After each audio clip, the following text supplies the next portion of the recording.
High বন্ধুরা, এখন আছে আমি 32 নম্বরে। এই যে দেখেন 32 নম্বরে সব নীরব। 32 নম্বরের লেক। এই যে যে বাড়িটা দেখতেছেন এটা হয়েছে যে শেখ মুজিবুর রহমানের বাড়ি ছিল। এটা এখন আর নাই, ভিতরে পুরো অন্ধকার। এটা আগে বন্ধ ছিল রাস্তা, এখন আর কি খুলে দেওয়া হয়েছে। এই যে পাশেই এটা হচ্ছে বাসার গেট। এই বাসার গেট দিয়ে ঢুকতো। একটা চার দোকান দেখা যায় আর কিছু মানুষজন দেখা যায়, ওই যে ভিতরে ক্যামেরায় দেখা যায়।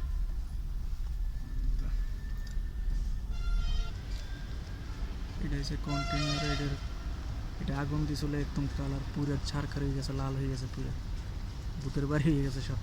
32 নম্বর এখন ভূতের বাড়ির মতন পড়ে আছে। দেখেন কি অবস্থা। এটা নিষিদ্ধ, বর্তমানে এখানে নিষিদ্ধ। এই বাড়িতে কেউ যাইতে পারে না, এইসব বাড়িতে।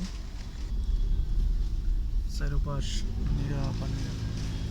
কেসি গেটের বেড়া দিয়া, যে ভিতরে বাড়ি পুরা। এই পাশে কি অবস্থা।